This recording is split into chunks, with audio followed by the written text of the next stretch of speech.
Et salut tout le monde, c'est Sophiemous, on se retrouve aujourd'hui sur Nation Glory les amis, j'espère que vous allez bien. Ça fait longtemps qu'on me demande le retour de la série Road to 1 million. C'est chose faite aujourd'hui avec un nouveau format, j'espère que ça va vous plaire. Je vais pas parler plus longtemps mais en tout cas sachez que si cette vidéo vous aide ou que vous kiffez Nation Glory, abonnez-vous en masse les amis, ça me fait ultra plaisir pour envoyer le soutien. Un petit like, un commentaire pour me donner des idées pour les prochains épisodes. Et moi, je vous dis à de suite avec une vidéo. Si je te disais que devenir millionnaire sur Nation Glory, c'est à la portée de tous. Tu pourrais démarrer Minecraft maintenant et devenir le plus riche du serveur en quelques mois, grand max 1 an. Mais la vraie question, c'est est-ce que tu en as envie? Et surtout, pourquoi faire? Pourquoi tu souhaites devenir riche? Motiver ses actions dans la vie, ça permet de tenir le cap, de se souvenir dans les mauvais moments qu'on a un objectif et qu'on va s'y tenir coûte que coûte. On souhaite devenir riche, casser de la gueule sur Nation Glory ou pour tout autre type de raison, alors on va s'y tenir et on va devenir riche. Parce que Nation Glory c'est compliqué, entre les assauts, les trahisons, la difficulté à progresser rapidement, je peux t'assurer mon gars que si t'as pas un objectif, tu vas craquer.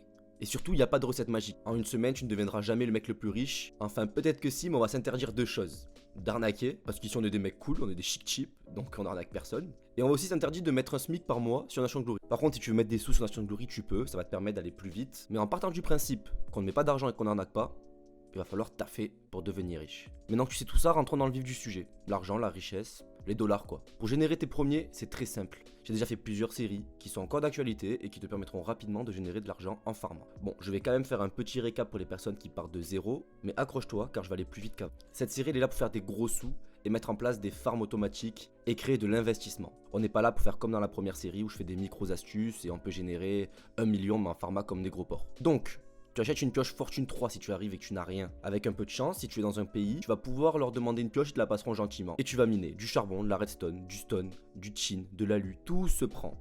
Et en une heure, te fera entre 2 et 5 000 $ que tu mettras HDV, plus le fait qu'à l'ATM, donc tu te feras un peu plus d'argent. Une autre astuce qui marche très bien, c'est aller chercher du Tibber sur la lune. Sur le Yellow, ça se vend entre 850 et 1000 $ le chi. Dernière astuce qu'on avait mise en place la dernière fois, c'est de farmer de l'obsidienne. Alors je me suis rendu compte que les Magic Boots n'étaient pas forcément un objet pour les nouveaux joueurs car il était assez cher sur certains serveurs. Mais je sais que sur le Yellow, ça vaut quasiment rien.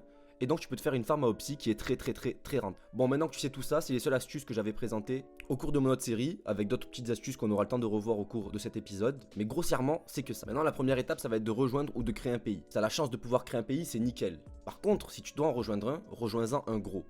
Ne fais pas l'erreur de rejoindre un petit pays en pensant que vous allez progresser ensemble. Toi, tu vas progresser beaucoup plus vite parce que t'es pas comme ces petites merdes sur Nation Glory, toi t'es un crack, mon pote. Toi, tu vas aller plus vite qu'eux. Donc tu rejoins un grand pays, une grosse puissance, ça va te tirer vers le haut, et en plus, si t'es un mec cool, ils te donneront peut-être des petits items qui vont pouvoir t'aider, tu vois, mec. Donc toi, t'es un mec cool et tu rejoins un gros pays et tu taffes et t'écoutes ce qu'on te dit.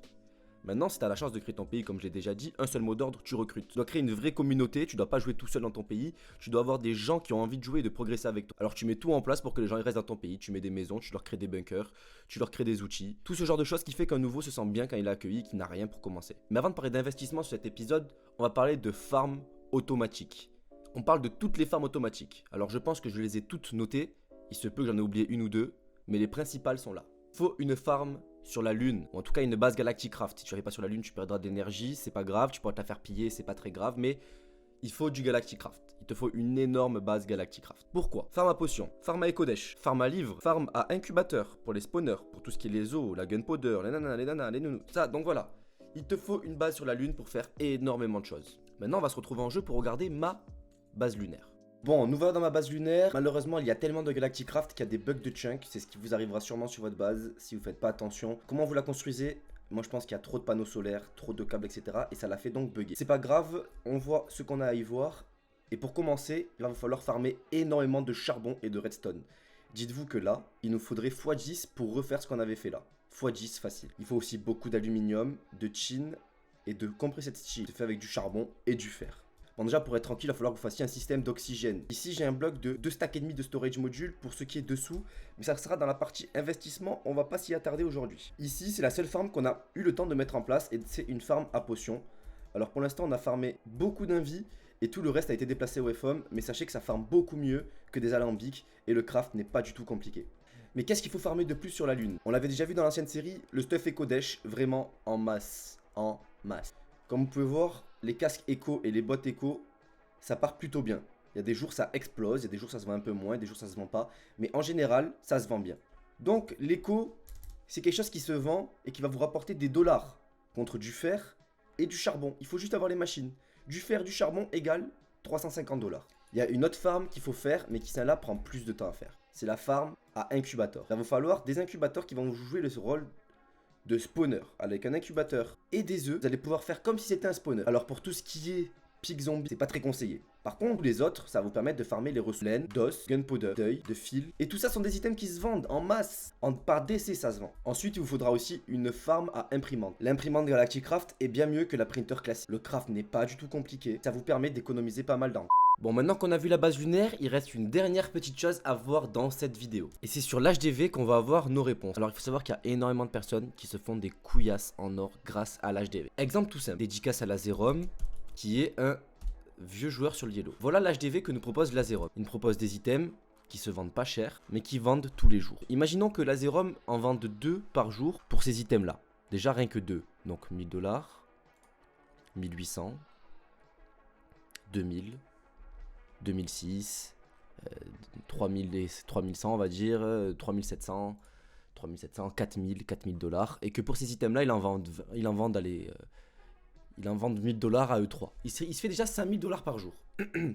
Donc notre ami Lazerom se fait 5000 $ par jour en vendant des items faciles. Bon, maintenant je ne connais pas ce qui est rentable sur vos serveurs. Par contre, vous pouvez tous scruter l'HDV, prendre n'importe quel item et regarder et dire ok, bah lui il se vend pas, donc je vais pas le farmer.